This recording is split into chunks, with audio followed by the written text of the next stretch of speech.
Prananda, a good afternoon, everyone, and welcome to the Health Board Trustees meeting of the 20th of January 2022. Apologies for the meeting starting late. Unfortunately, our previous board meeting ran over. Welcome to everyone. We have Jackie is going to be co-chairing with me as chair of the Charitable Funds Committee. Before I hand over to her, if I just get the administrative matters out of the way first, which is the approval of the minutes held of the last meeting on the 11th of March 2021, which seems an age ago now. Are there any matters of accuracy? Thank you. And any items for as matters arising?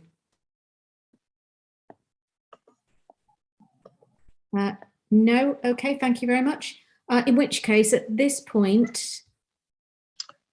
Lucy, I believe John has his hand up. Okay, sorry. John, yes.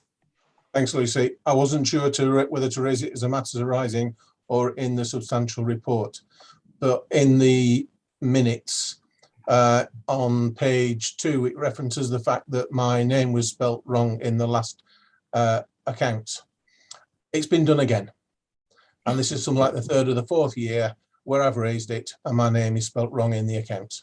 So I'm a little bit irritated by it. So forgive me for raising it at this point in the minutes, but it's either now or within the accounts themselves. Okay. Thank you for raising that, John. Can we please have some assurance that that's going to be corrected this time and that it will not recur? Hi there, thanks Lucy. Kirsty speaking, just to say that we'll make sure that that is rectified, and sincere apologies to John for that. Okay, thank you very much. I'm going to hand over to Jackie now then to introduce items. Thanks, Lucy. Just a couple of things before we kick off.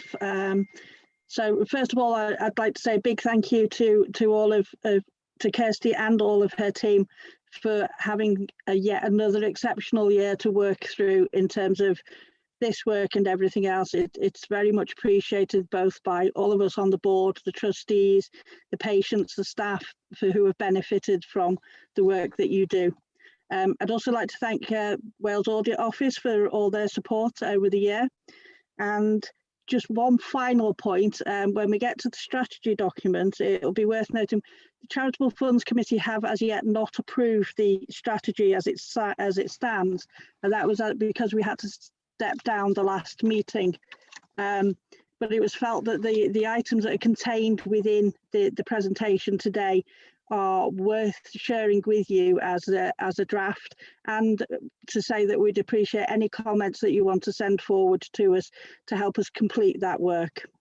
And that's all I wanted to say on that bit. So I'd like to hand over to Sue for the introduction of the accounts and annual report, if that's okay. Thanks very much. Over to you then, Sue.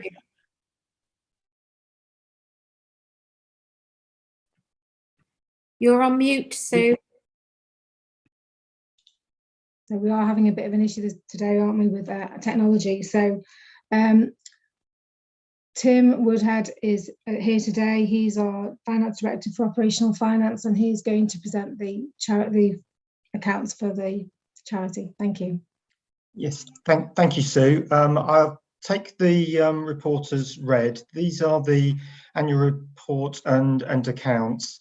They need to be laid before the Charitable Funds Committee by the 31st of January. If the corporate trustee is happy to approve them, then that's what we'll do. I only want to draw your attention to one item within the accounts, and that's in the biggest item, I think, is the movement on investments that's referenced on the page 2 of the cover sheet and within the balance sheet of the main report, and it's a £2.3 million increase in the investments, going from 7.6 to 7.3 to 10.6 million. So there's a significant increase that we have in the investments because of gains that have been made as the stock market have come back.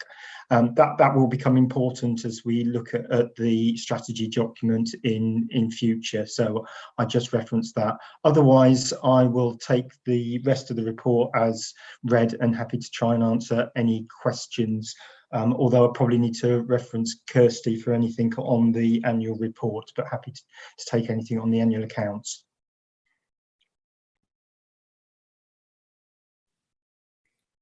Thank you very much for that.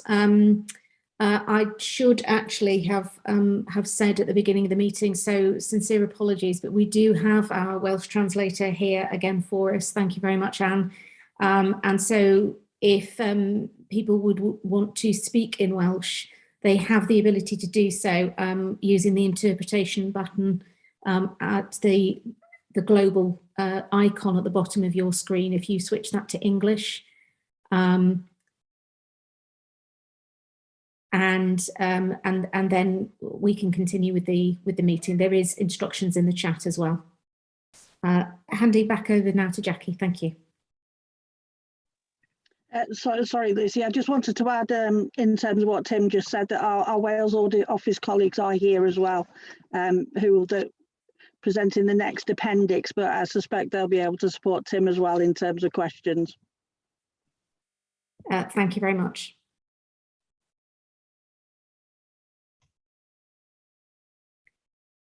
So do we have any questions? So John, you had a question. Yeah, thanks, Chair. Thanks, Tim, for that. I'm just querying what you just said then. You said about the increase of £2.4 million on the investments, which is obviously over the last 12 months, which is really good to see that occurring. But if we actually take it back another 12 or 18 months, are we actually back to the same level as we were pre-pandemic? Just so that we got a real picture of how much of an increase that we've actually got in investments historically, as opposed to seeing we've made 2.4 million in this last 12 months. Just a bit of clarity on that, if you could, please. So the increase in the previous 12 months. So we are looking currently at just to remind everybody, we're looking currently at the 12 months to the 31st of March 2021. So if I look at the position at the 12 months previous to that, to the 31st of March 2020, there was a £0.33 million reduction. So although it's bounced back and more, and so if I take it over that 24-month period, we'd see a £2 million increase. So it's bounced back to a higher level than it would have done back in 2020. So does that answer the question? Yeah, that's absolutely fine. I just wanted to work out the difference between the bounce back and the actual increase in income that we'd had on that. Okay, thanks.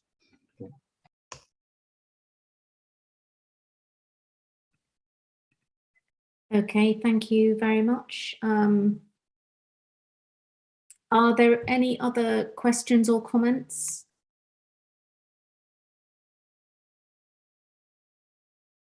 It doesn't look like it. So before then we move to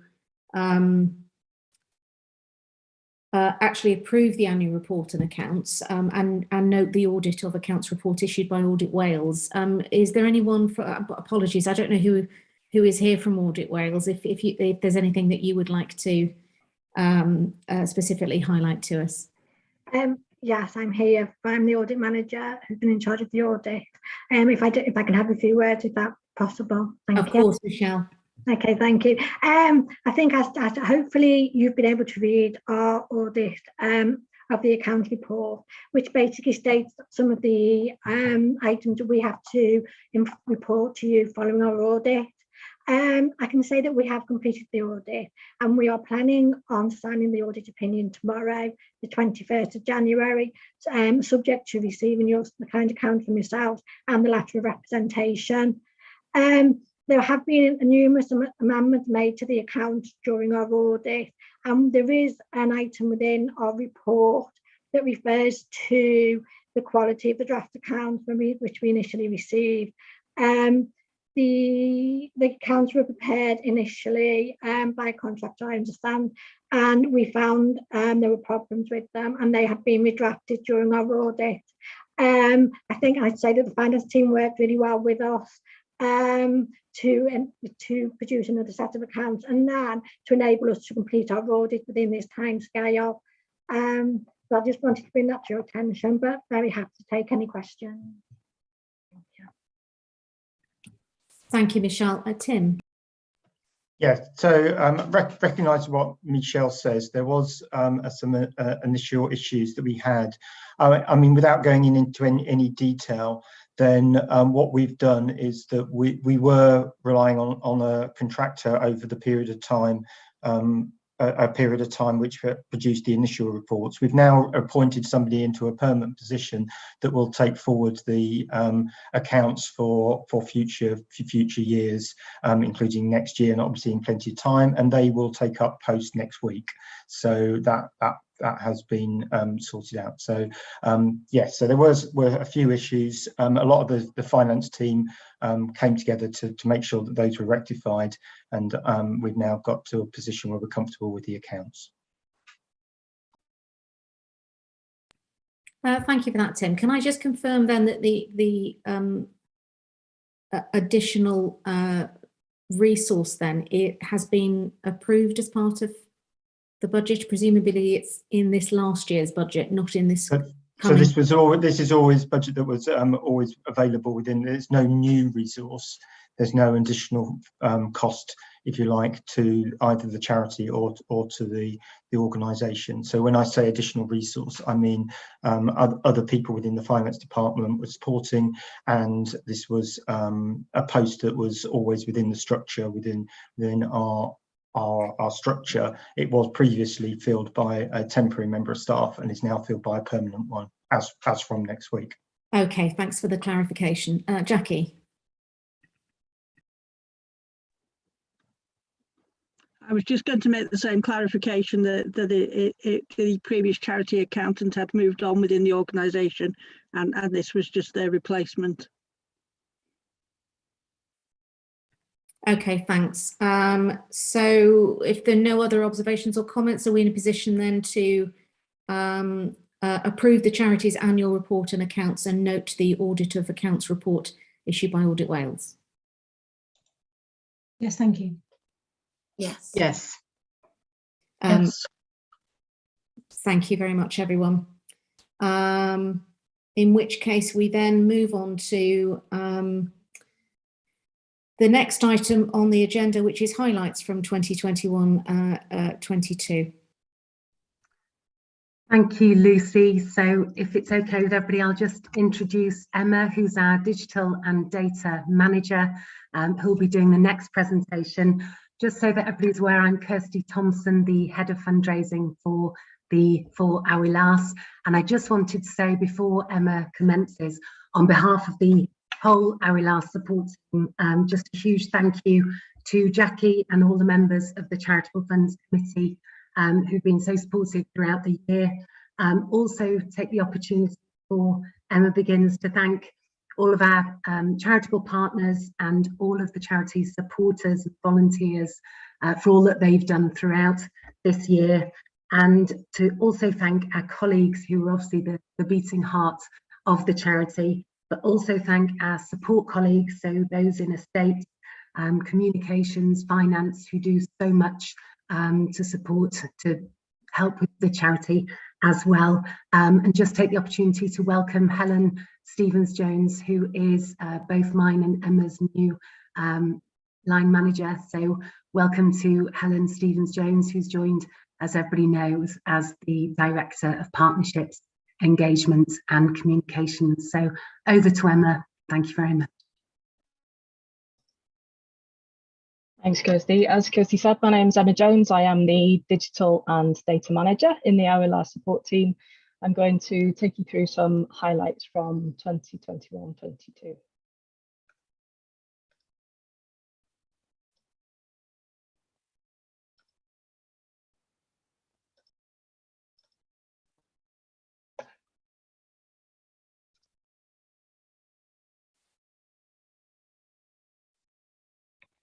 As we all know, this past year has been a challenge for so many reasons, but there have also been some really great developments and really impressive achievements by the charity supporters. There just isn't time to share all of the wonderful stories that we hear, but we wanted to take the opportunity to mention a few of our wonderful supporters from the past year. Debbie Summers gave a selection of Christmas gifts to the Allow unit in memory of her son, William Tinsley. There's Mr. Hughes from Cricket, who's a dedicated supporter of the urology unit in Ysbyty Gwynedd. He's donated more than £5,000, and this has been used to help convert a storage area into a lounge for patients. Balfour Beatty organised a sponsored walk, raising over £3,000 for our ICANN mental health support service, following the suicide awareness training that their team received from ICANN. 17-year-olds Iago and Thomas completed the Welsh 3000s and raised over £11,000 in memory of Sian, Iago's mum, and to say thanks to the staff who continue to care for Thomas's mum. Sophia, a former patient on the Wrexham Children's Ward, along with her family, raised over £2,000 after finishing the 3 Peaks Challenge. And our therapeutic support service organised a virtual dance-a-thon, raising over £2,000 to buy music therapy equipment for patients at Bryn y Neuadd. It was a fantastic fundraiser and brilliant for team morale.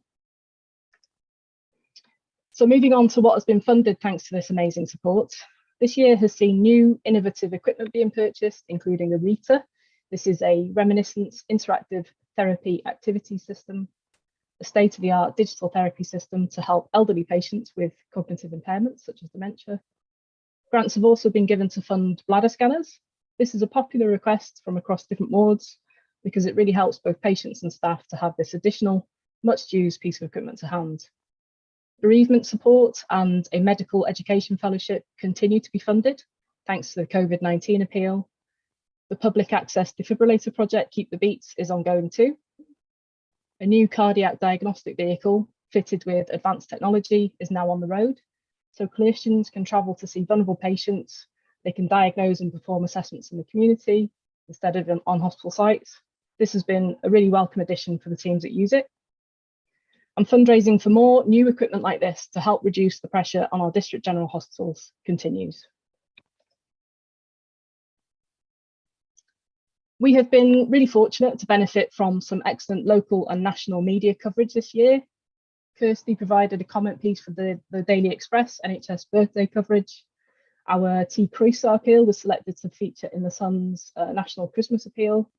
And we were especially pleased to be able to be part of the commemoration of 1 year on from the Captain Sir Thomas More appeal for the NHS, featuring on the radio, local and national newspapers, and on the Lorraine show, which we can see a clip of now.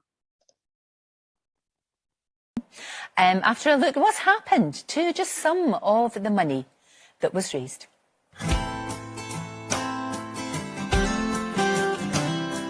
Hi, I'm Kirsty Thompson from the North Wales NHS charity Our Lass, and I'm here at Ysbyty Gwynedd.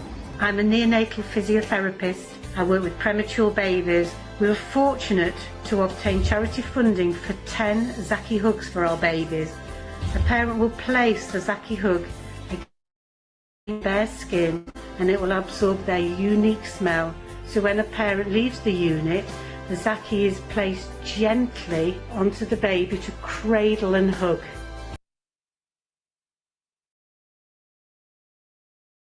The Our Lass support team has adapted events to enable fundraising to continue safely during the pandemic and to continue to engage with new and existing supporters. The Our Lass 1 Million Steps Challenge, for example, which sees people walk 10,000 steps a day for 100 days, has attracted 129 participants. Together, they've raised over £6,500. But this isn't just a fundraiser. 73 staff, patients and supporters took part because they simply wanted to experience the health and wellbeing benefits of the challenge, just like Julie here. And for example, the Ysbyty Glenclwyd Paediatric Dietetics team ran a patient-focused event for staff, patients and their families to get involved. 22 people took part in that and raised over £1,700. The NHS Big Tea took part to mark the NHS Big Tea took place this year to mark the NHS's birthday again. This year, the event was more of a stewardship activity rather than a fundraiser, given all the obvious constraints. And this was used to update and to keep in touch with current supporters. We were very grateful to the Chair and the Chief Executive and the many staff members who contributed to a virtual Big Tea, which was enjoyed by many supporters. Nationally, NHS Charities Together patrons, the Duke and Duchess of Cambridge, organised the garden party in Buckingham Palace. They also arranged calls with NHS staff across the UK. Ysbyty Glen Clwyd consultant Dan Menzies was just one of those who received the call of thanks from Prince William. Morrison's have become the official sponsors of the Big Tea at a national level, and we were grateful for their support here in North Wales, providing complimentary cakes and tea and organising their own Big Tea events. 2022 will see us redouble our focus on the Big Tea as we look forward to a big milestone in 2023, the 75th anniversary of the NHS. The Our Last support team doesn't just oversee the activity of the North Wales NHS charity, it also provides support for the many third sector groups like the Leagues of Friends, who support BCHB services directly with, on average, over £1 million a year in donations. This past year has been challenging for most of the third sector groups we work with, as many have not been able to open their cafes, shops, or carry out their traditional fundraising events and activities. We would like to pay tribute to all of these important partners who play such a crucial role within our lives. We'd like to thank them for the ingenuity, patience, and resilience that they've shown. Many of the groups that support BCHB services directly have been around for a long time. The North Wales Cancer Appeal, formerly the Ron and Margaret Smith Appeal, for example, celebrated its 30th year in 2021. Here's a clip of a longer video recounting the history and achievements of the North Wales Cancer Appeal, which can be found on the Our Last Facebook page. Well, it started with Margaret Smith. Obviously, she was the spearhead of the whole thing. And what a dynamic woman, and a little woman like me. But she was brilliant, honestly, and so determined. She was like a little whirlwind, going from one business to another just to get money. And she was a fantastic person.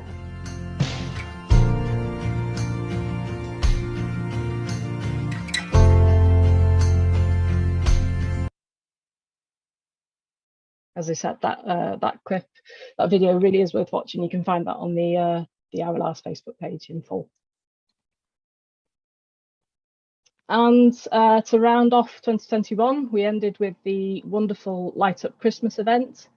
This was a really lovely example of partnership working, with the sponsors taking a key role in supporting the event. Sponsors gave over £12,000 in sponsorship and helped with promoting the tributes that were created as part of the campaign.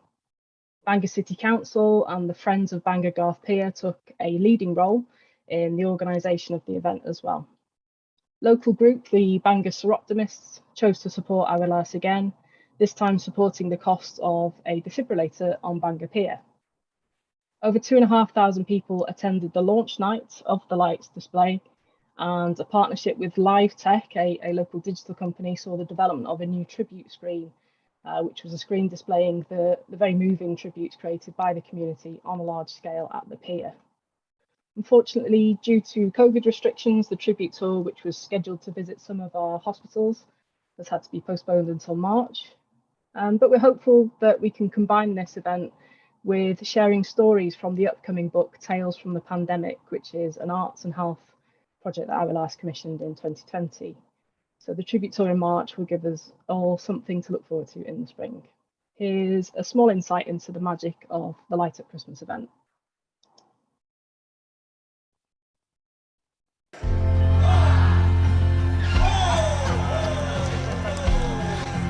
I think the dedications are wonderful. It's just such a brilliant thing to do. Very, very emotional. I've just watched some now and tears in my eyes, honestly. Really, really good, especially at this time of year. We did a dedication for my mother last year. I sadly lost my brother to cancer earlier this year. He was only 30 years old. So we thought it would be a good idea to do the dedication for both of them this time. I think that they'll have mixed emotions reading those dedications about lost families and loved ones, but I think they'll probably take away something that they will never ever forget as well. it was lovely to see both their faces on the screen there, and you think about them a little bit more at Christmas time. And yeah, seeing them on the screen there just made them feel a little bit closer. Yeah, definitely.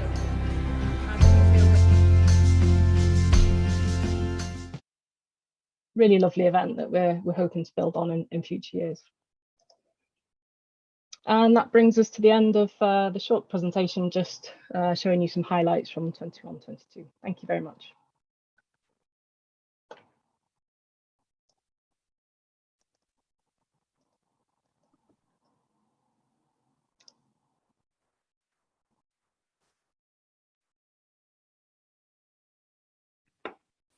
Thank you for that, Emma. Very informative presentation, and just highlights all of the amazing work that's been done over the last year. So, you know, well done to everyone involved. Kirsty, did you want to add anything? No, just a big thank you to Emma for everything that she's done, really, and for highlighting that so well. Thank you. Thanks. It just, I mean, as I think that actually demonstrated, it's been such a difficult period for so many people, and the amazing difference that that some of those you know, initiatives have actually made, and to see how Captain Tom's contribution has actually you know, been used as well is just incredible. So well done to everyone. Jackie, did you want to add anything? I could only reiterate the thanks that we've already given. I found that quite heartwarming. I did a dedication to my father-in-law for the Christmas lights, and it made a huge difference to my mother-in-law when we took her the card. And that's something I wanted to congratulate Kirsty on. The idea of sending the photograph with a card to the people who had made the dedications made a fantastic difference, so that we could show her what we'd done on his behalf. So, and I think many families will have been able to do similar things. So yes, thank you all again. Thanks very much. So we're being asked to note the information included in the presentation, and all of the work that's been, particularly the highlights that you've taken us through there for the last year. So thank you very much. And that brings us then on to the next item, which is actually about the forward plan and the strategy for the following year, for the next, actually 3 years, isn't it? Sorry. Over to you, Kirsty. It is. Thank you very much indeed. I'll share my screen now, and just to reiterate what Jackie said earlier, this strategy hasn't yet been approved, but I'm just going to run through some of the highlights so that you're aware of what our thinking is. So I'll just share my screen now.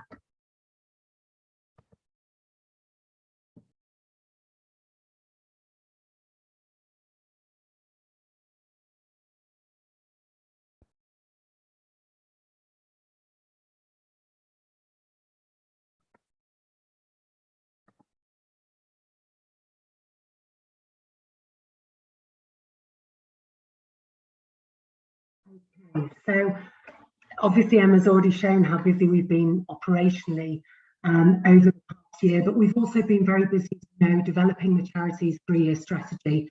So that's what I'll be focusing on for the next 5 minutes. We've been collating feedback from staff and key stakeholders, including yourselves. So thank you to those of you on the board who completed the Our Last survey back in April. That was hugely useful. We've also been developing our understanding of what our population needs, what patients, service user groups, and which healthcare services need the most support from the charity and our charitable partners, and how can this charitable funding make the biggest impact. We've been benchmarking against other NHS charities, assessing giving trends, and we've got a better idea of what success looks like. We know what we need to do to make sure we're following best practice in all areas of the charity, grant giving, impact reporting, fundraising, finance and governance. And we know that we need to step up. We could be doing more, and we could be doing what we're already doing better. We've looked at how other NHS charities, including Imperial Health Charity, Nottingham Health Charity, Guy's and St Thomas's, Above and Beyond, Royal Free and others have done in order to improve their donor retention rates, build on their impact reporting and grow their income so that they can apply their expenditure to really help improve patient outcomes. We decided, obviously, we need to have very clear objectives for 2022-25. And we're suggesting that the charity focuses on the following that you can see in front of you, which aren't a huge departure from what we've been doing in the past. So we'll invest in the physical and technical environment of our healthcare facilities. We'll invest in and develop our NHS staff. We'll invest in innovation and research. We'll work in partnership and collaborate with health and social care providers. And we'll continue to build and develop our charity infrastructure. We also looked at the core principles that need to lie at the heart of the strategy. And consistently came out top when we carried out the strategy workshops. Without consistency, we can't be truly successful. We also felt that being value-based was really crucial to our success, to make sure that our grants demonstrate real value for our patients and their families, staff, and wider NHS team, and looking at how we're going to measure that.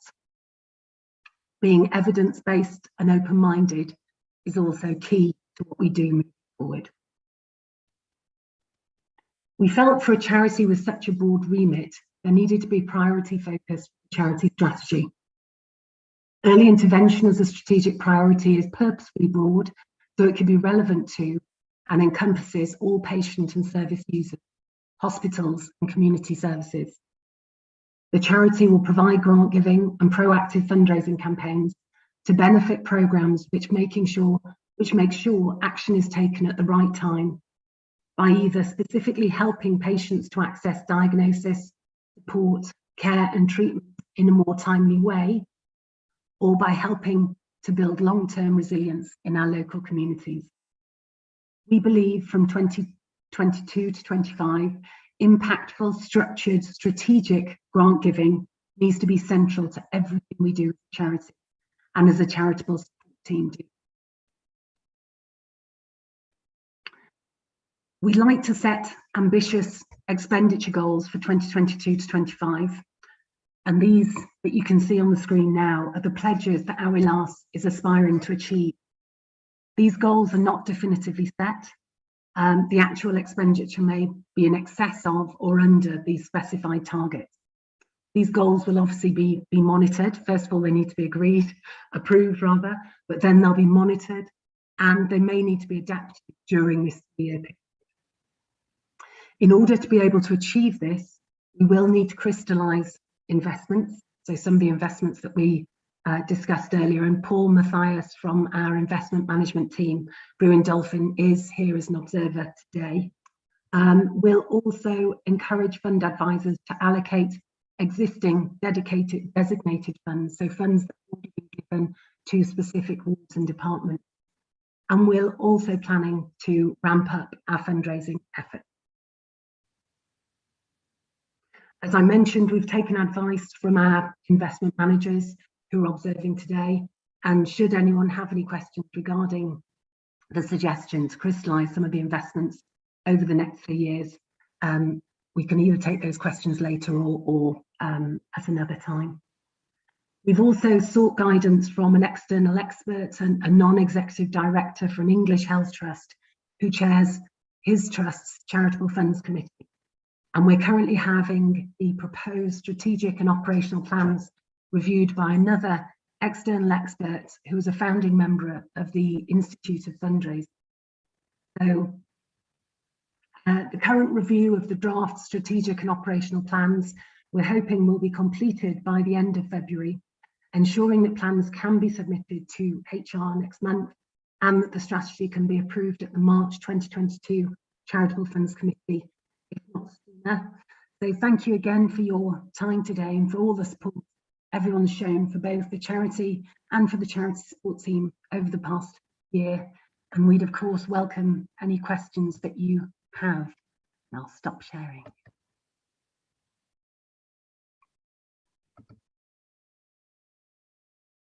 Thank you for that, Kirsty. Lots of plans there in the pipeline. Are there any questions or observations? John first. Thanks very much, Kirsty, for that. I mean, clearly the charity has been doing a huge amount of work, and Alec, you've already said everybody should be congratulated on everything that's been occurred. Just over a general comment really about the strategy. It refers a lot to where you're looking to actually expend money. You touched very briefly at the end that you might need to look at crystallising some of the existing investments. I think for the strategy to be complete, it would actually be quite useful to have a section in there over where your income streams are going to be coming from for the 3-year expenditure programme. How much are you looking to crystallise? How much will come from designated, and how much additional funding basically you're going to be looking for? And I think that would just give everybody a more rounded picture of what it'll be looking like for the next 3 years. Okay, thanks for that. Thank you very much indeed, John. We do have the draft strategy document, which I can share with yourself and any others that would like to receive that in its current form. We've shared it with other members of the board who aren't members of the Charitable Funds Committee, so I'd welcome your feedback on that. Thank you very much indeed for your time, John. Thank you. Teresa. Thank you, Kirsty. Diolch yn iawn na siarad y Gymraeg. Isio deud diolch o'n i am yr ffocws ar y gwaith ataliol ar early intervention sydd yn y strategaeth. Mae hwnna'n mynd reit ar draws y bwrdd iechyd. Mae pobl yn tueddu meddwl amdano fo fel rhywbeth o fewn iechyd cyhoeddus. Ond wrth gwrs mae o'n mynd llawar pellach Kirsty.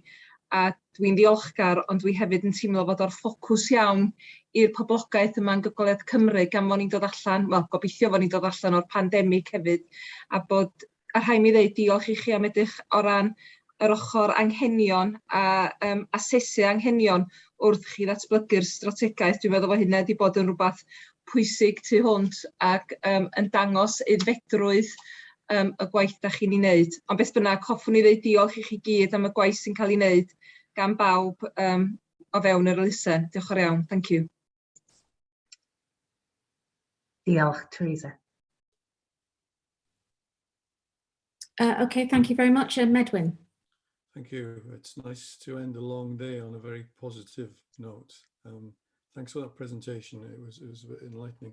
And then speaking about that, I'm a Bangor City Councillor, so I should declare an interest.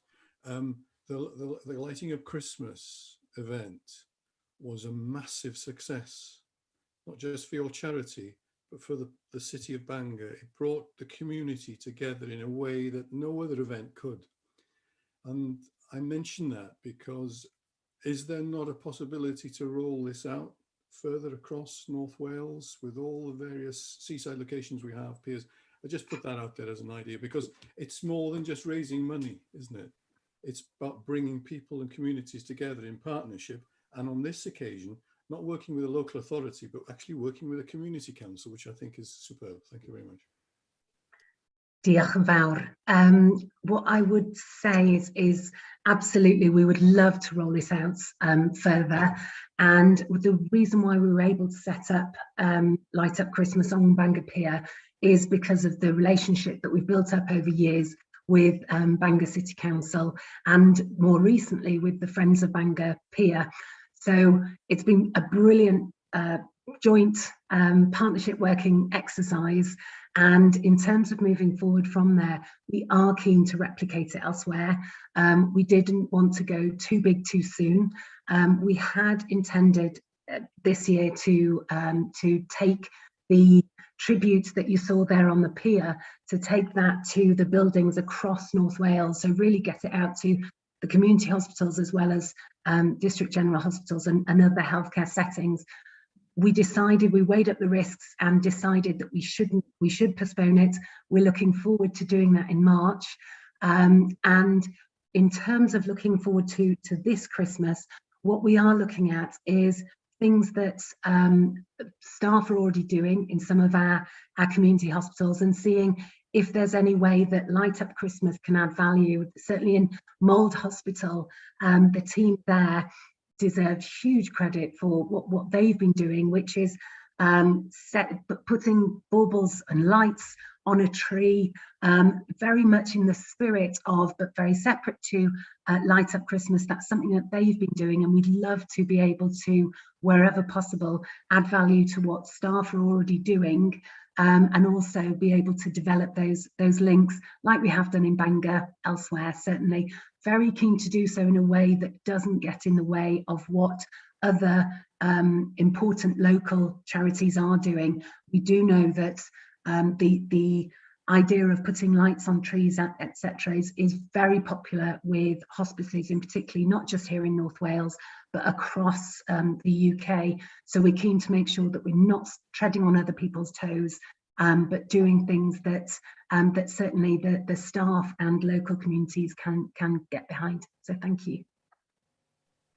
Thanks, Kirsty. I'm sure as some comments have been made there in the chat, I'm sure there are plenty of other places that we absolutely could connect you to in relation to that, and a few castles as well. John. Thanks, Lucy. If I can get the camera to turn on. Hi, Kirsty. One of the things that just struck me in terms of the strategy was in terms of access to funds.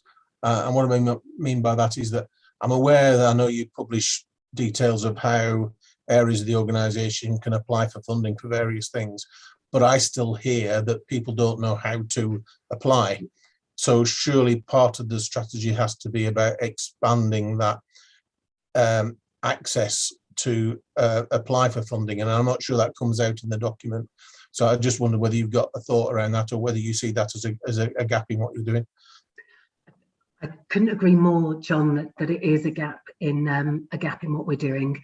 What I would say, a couple of things. One is that we as an Our support team, not my colleague Paula, who remains in finance, but the rest of the charity support team have now moved under Helen as partnerships, engagement and communications. That's a mouthful, isn't it? That new directorate.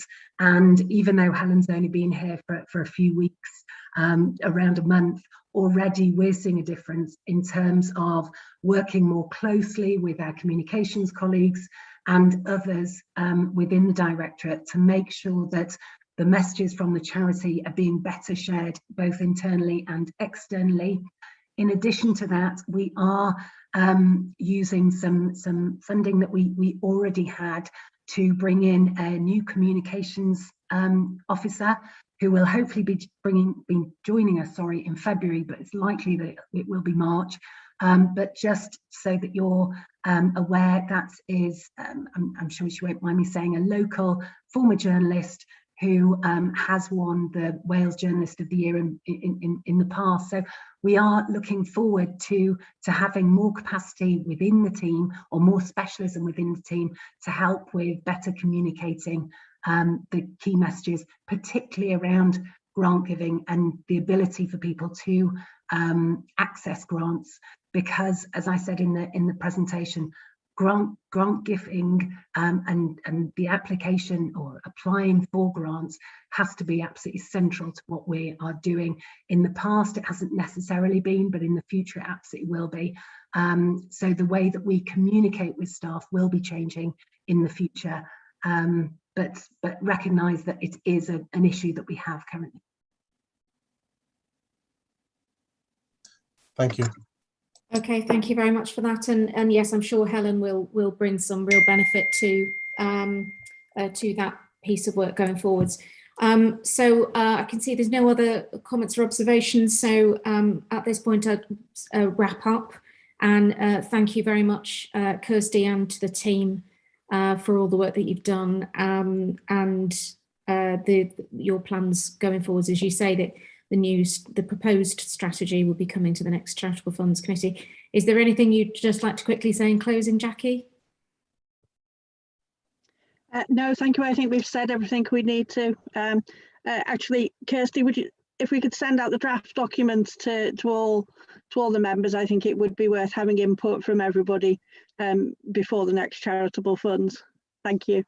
That'd be fantastic. Yes. Thank you. Yes, as trustees, I think it would be really helpful for us to be able to review that. So thanks everyone for your time this afternoon and providing us with that overview of both past, present and future. Have a good afternoon.